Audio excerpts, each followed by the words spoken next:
Additionally, a Canadian P-3 aircraft is currently conducting a 6-hour search of the area, and several C-130 aircraft and another P-3 are scheduled to fly this afternoon and this evening. The Canadian Coast Guard cutter, or vessel, John Cabot, is scheduled to arrive later this evening, and several other Canadian Coast Guard vessels and the Coast Guard cutter Sycamore are en route. Additionally, the U.S. Coast Guard has the U.S. Navy's SUPSAL, Supervisor of Salvage and Diving Command, is working with U.S. Transportation Command to bring additional assets to the search area. These more capable assets will be staged out of St. John's for further transport to the search area. There are also several private vessels, research vessels with ROV capabilities that are making preparations to join the efforts. So I want to reiterate, this is a very complex search, and the unified team is working around the clock to bring all available assets and expertise to bear as quickly as possible in an effort to solve this very complex problem. We'll continue to provide updates as they become available. And again, our thoughts and prayers are with the crew and the families and their loved ones. We will provide unwavering effort as we continue the search. And I think at this time we'll open it up and take a few questions. How an ROV works, sir? It's tethered to a ship and what it can see, and then could it actually hug or something? So each of the ROVs, so that's kind of a vague question, right?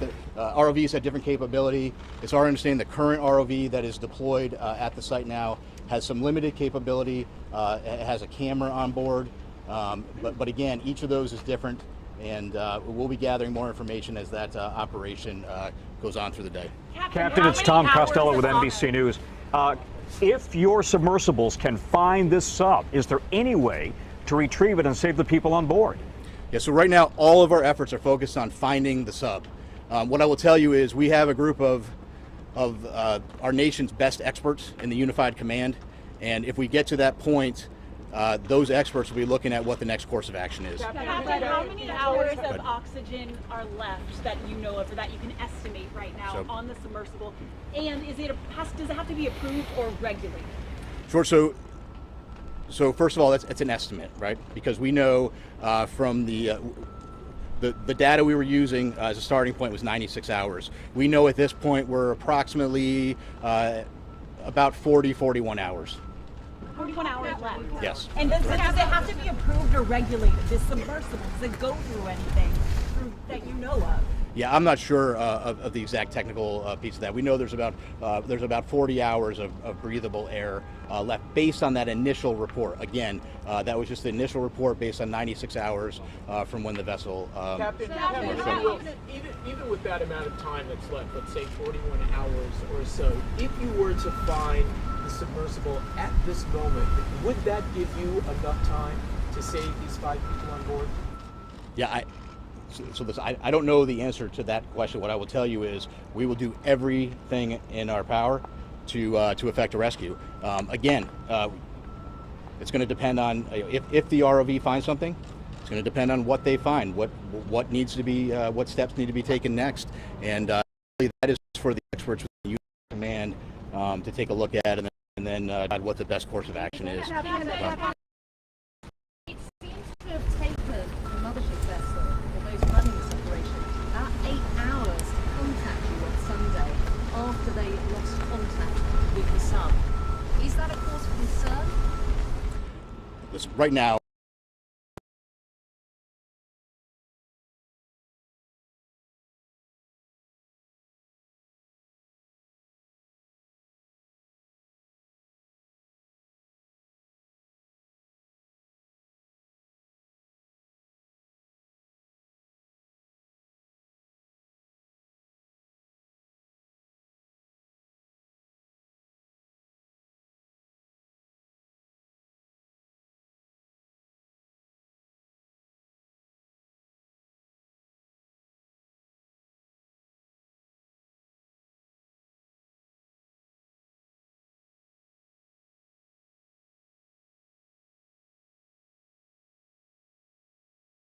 we're dealing with two pieces of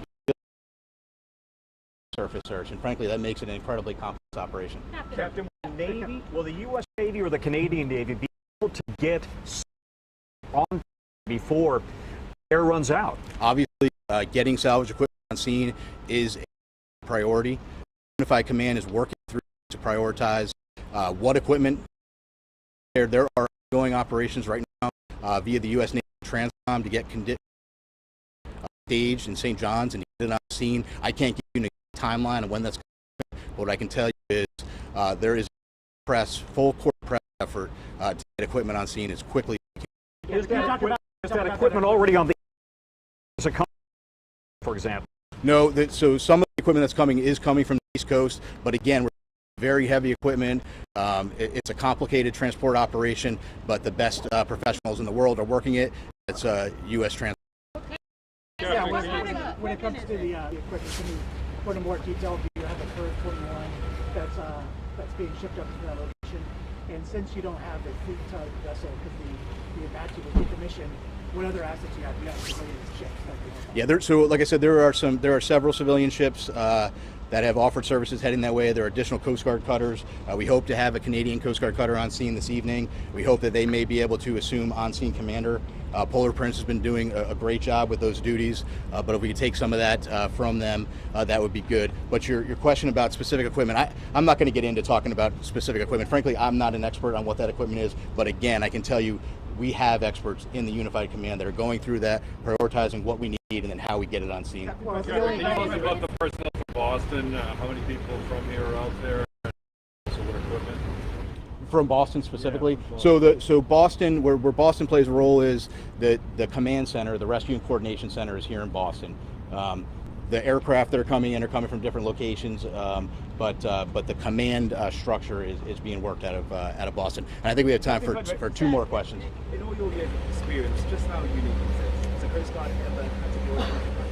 Well, I don't want to speak about if the Coast Guard has ever. I would tell you it's a unique operation. It's a challenging operation, but right now we're focused on putting everything we can at it and searching as hard as we can and getting the assets out there as quickly as we can. And so these private companies, the other assets that are flushing into the area, what sort of assets do they have? Do they have ROVs? Do they have similar technology to OPVs? Yeah, there are some additional assets with ROVs. There is one asset that is working to get on scene with a decompression chamber. So those are all pieces that are coming together, and we're working those logistical challenges to get them there. And I think we'll take one more. Is a rescue a realistic prospect? What would that look like? Well, I can't tell you exactly what it would look like. I would tell you that we are out there, we're searching. We wouldn't be doing this. We wouldn't be searching and putting all effort out there. I think that if the sub is located, that's a question that then the experts need to look at what is the best course of action for recovering the sub. But I think it's going to depend on that particular situation and if we encounter that. Sir, is it true that the British offered assistance and they were told we don't need your assistance at this point? No, I'm not aware of that. Again, what I would tell you though is that the Unified Command is working through prioritizing. We know that there's equipment out there that can be brought to the scene. The Unified Command is working through prioritizing what equipment we need and then how we get it there. And the French are also responding to ship as well? Yes, it's my understanding, correct. And I think we're going to wrap it there. Yep, thank you. Thank you, Jeff. Thank you. I really appreciate you guys coming out today. Glue this portion of the brief on there. I can stay behind just to take some additional stuff that maybe wasn't answered. We can try to get some information back to you kind of a bit later. Can you clarify the question about the dedicated here for base in Boston? Yeah. So are they not out there? Are they just working here? Right. So the center they're talking about specifically that's based in Boston. So the personnel that are working in the command and control environment, as far as building a lot of the search and rescue plans, sending out the information, coordinating those pieces, are here. The people affecting the mission, so the pilots, the air crews, all of the ships, those are based out of different areas. So our pilots, air crews are out of Elizabeth City, North Carolina. The Coast Guard cutter Sycamore, I believe, is out of Newport, Rhode Island, but they were operating already in the Arctic. So there are a number of people that are here working in that staff element, but are not physically located out in the search area, if that makes sense. Command and control. It is, yes. It sounds like have another submersible that they could try to set out there. I don't know. it sounds like, for the most part, the staging area is moving to St. John's. So I believe, yeah, a lot of it into St. John, Newfoundland, right? Yes. Yeah. So our aircraft, the C-130 aircraft, they're based out of there as well. So I know there is a number of pieces going out there. Logistically, it's easier as opposed to from here. Talk about Transcom and organizing the different assets available. I asked Transcom, and I think it's over to you guys. Okay. So can you give a little bit more clarity on what kind of assets you have put in the water? I specifically asked about the Curve 21, but Yeah. Is there one on the way? I don't know. I don't know the answer to that. So I know a lot of those questions were unanswered on there, and it's a lot of it's because we're not the right agency to be asking that. I know as in the command we should be to be the one to give the answer to you, but we want you guys to hear it from the subject matter experts. So that's our next plan. Is what we want to do is give an opportunity for you all to get all of the subject matter experts we can into one location to kind of get those questions answered. To give you kind of the best thing we can do. Do you anticipate in those 40 hours when that becomes a recovery mission, if you choose to do a recovery mission? Is that I'm sorry. your plan? When those 40 hours are up that you gave for the estimate, is that the moment you shift from a search and rescue to a recovery operation, if you choose to do a recovery operation, given the difficulties? I think it really depends on a number of factors. So anything that could change between now and then, as far as information response, things like that could change that. So it's not a hard and fast, timer's up, time to transition. There's a lot of factors that go into it that could extend something like that. Excuse me, what role does the amount of oxygen play in one of those factors? And with 40 hours of oxygen left, when would you then transition from a search and rescue to a search and recovery? I don't know an answer to that. That's definitely outside. We can try to get back to as we transition through that phrase. We'll have better answers for that. Is there information about the conditions out there? Like what exactly are Coast Guard facing? So the weather wise, yep. So actually I have, I believe the weather on scene today was 5 to 6 foot seas. What does that mean, sir? Sorry, like what wave? So wave height, 5 to 6 feet. I believe it was 15 knot winds. Visibility was very foggy yesterday with very little nose visibility, but was increasing today, and they were expecting much better conditions from an aerial search perspective. So it's like 6 waves today? Yes. And it's cleared in terms of visibility. Yes. High winds persist, or? It was 15 knot winds. So in terms, it's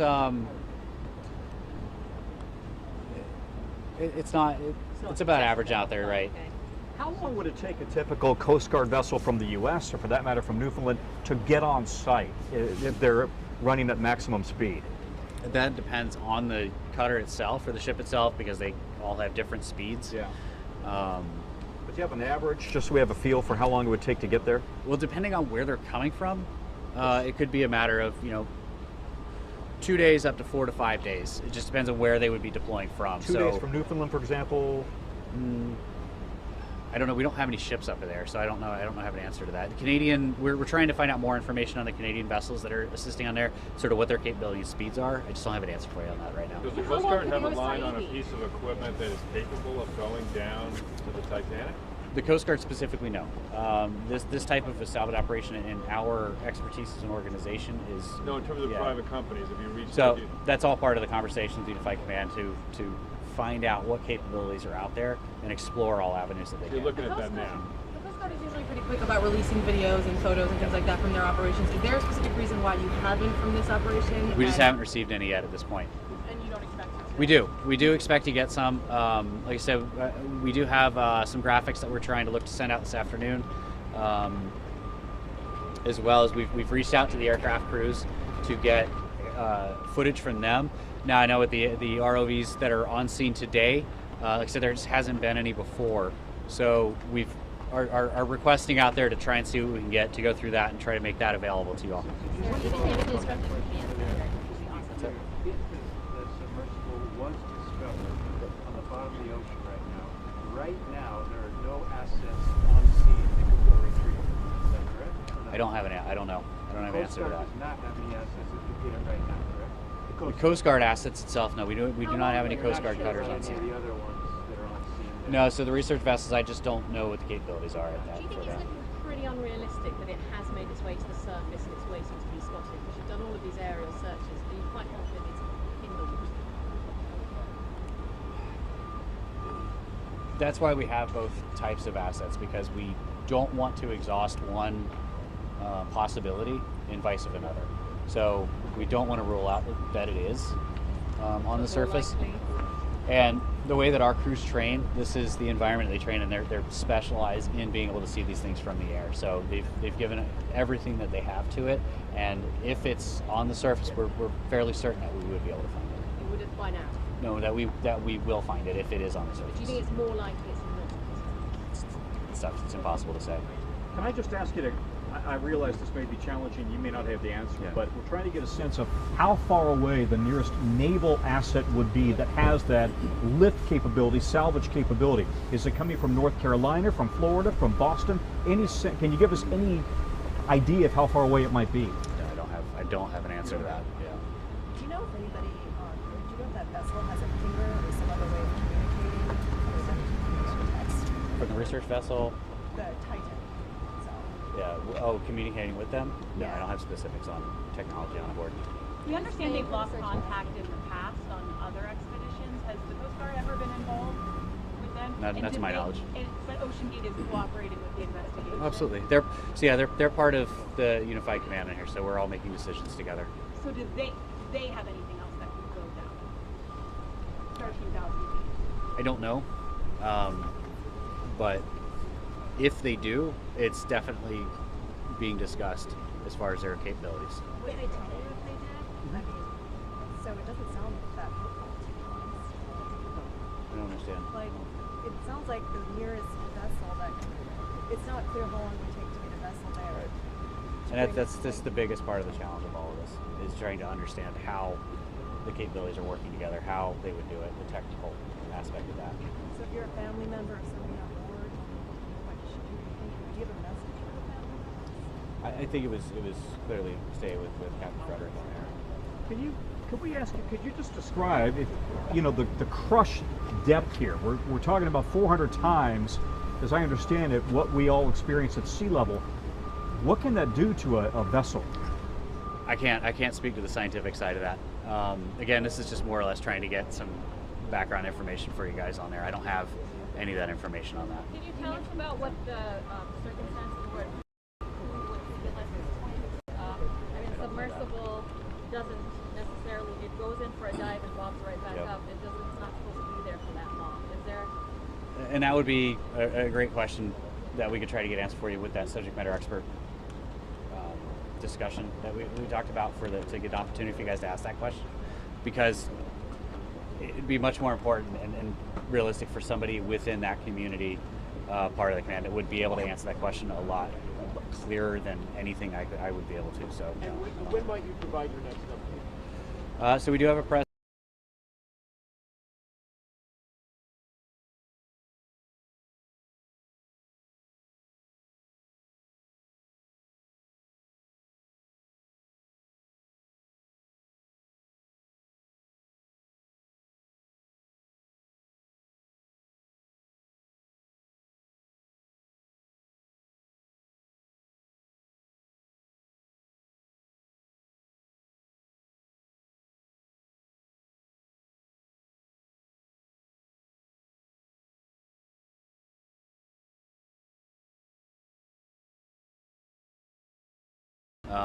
Within the district, we have every available asset that we can that's to this that we can dedicate to it on this. That's are spending so much time and energy trying to coordinate really this enormous response effort to truly understand the scale of how far away this truly is, and in the context of the types of assets that we can get out there over something that's that enormous, something larger than the state of Connecticut, into perspective of what is available to be able to search in those kind of conditions so far offshore. Understand, 900 miles looks like is an enormous amount of distance. Can I just ask, I mean, I've looked to the press before, but is a deep sea rescue effort realistic, and what would that look like? I don't know what it would look like. Realistic, and that's all part of the conversation the Unified Command. They're looking at doing everything that they can to find out the options that are available. Thanks, sir. And family members have indicated the 5 people on board, but is there an official manifest or log saying exactly who was on that vessel? There is. on there. Released publicly? So not until all the NIST notifications have been completed, through that process can we release names in that way. I know that some have gotten out, but they have not been through us. Okay. But, yeah, thank you. I really Thank appreciate you your very time much today. for your Thank you. time. And we'll send out an update when the next advisory or advisory will be out for you guys. Are there any briefings happening up at St. John's? Not that I'm aware of. Nothing that we are setting up. Now, I don't know if they are up there independently. I'm hoping that they would at least reach out to us to let us know so we could help kind of amplify that. But no. If the Canadians take the on-site command out on the water, would then command move to St. John, or would it remain here? The ICC. No, I think more or less what he's talking about with the ship being out there is they can actually control the assets that are physically on site as far as where they're going, less that the operation itself is in command. So